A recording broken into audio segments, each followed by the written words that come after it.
KL जी का सवाल है, सुपर चैट में आया है। Mister Gang, do mutual fund companies need to buy stocks every day based on inflows? Can they deviate from their fact sheet allocation without prior notice? देखिए, fact sheet तो आपको post allocation मिल रही है, तो आपको प्रायर नोटिस तो fact sheet में वैसे भी दिया नहीं गया, राइट। फैक्ट शीट आपको मिलती है महीना खत्म होने के बाद। तो मुझे हम्म। अब पता है कि नवंबर में फंड हाउस ने क्या किया, मुझे पहले हम्म। से नहीं पता था। मुझे दिसंबर 10 तारीख के आसपास या 5 तारीख के बाद जब भी रिलीज होता है फैक्ट शीट, तब पता लगता है कि किसी फंड मैनेजर ने क्या किया है। तो वो तो बिल्कुल नहीं है। दूसरी बात, क्या वो रख सकते हैं? जी बिल्कुल, हर फंड अपने स्कीम में कैश पोजीशन रखता है। जरूरी नहीं है कि पैसा फंड हाउस को 3 बजे मिले। उनके पास उस दिन के फ्लो के, उनको एनएवी तो उसी दिन का देना है अगर 3 बजे से पैसा मिल गया तो 3 बजे से पहले। और उनको उस दिन के फ्लो का अंदाजा भी नहीं होता है इतना। हम्म।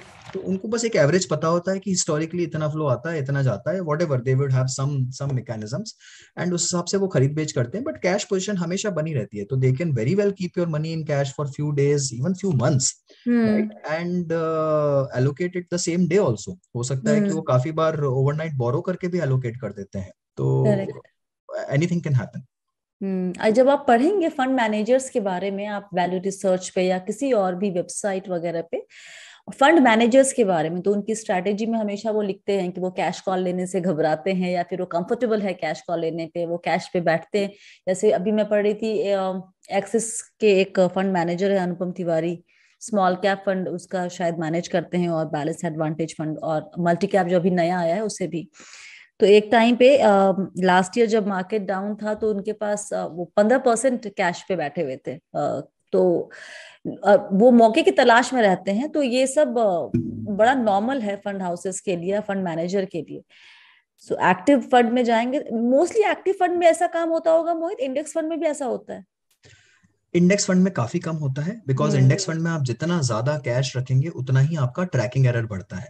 And the more correct. Your tracking error increases, the divergent your returns are from the main benchmark index, और शायद फिर लोग कम लेंगे आपको। तो इंडेक्स फंड में बहुत कम, बहुत ज्यादा हम्म। कम कैश होता है, बेयर मिनिमम।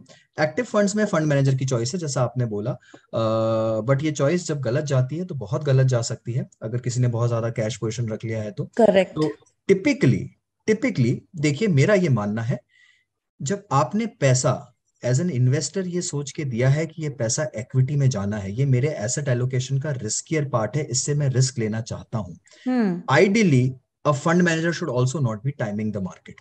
हम्म। जब वो आपको बोलते हैं कि आप मार्केट टाइम ना करें, तो उनको खुद को भी टाइम नहीं करना चाहिए। नहीं चाहिए। आइडियली जो पैसा आया है वो इक्विटी का पैसा है, वो रिस्क पैसा है, उसको रिस्क में डाल देना चाहिए इमीडिएटली। और टाइम जितना कम हो सके उतना कम करना चाहिए। जो आपको हम्म। टैक्टिकली 2-5% का कैश रखना है पोर्टफोलियो की लिक्विडिटी के लिहाज से, वो हम्म। आप रखिए। But to take bigger cash positions you really need to be standing on the other side of the tide and be willing to swim against it at times. Hmm. Basically मेरे experience में मैंने देखा है कि generally काफी बार ये calls गलत जाते हैं, and the funds later repent it. Ideally I think it should just be allocated to equity, because finally it's an equity money.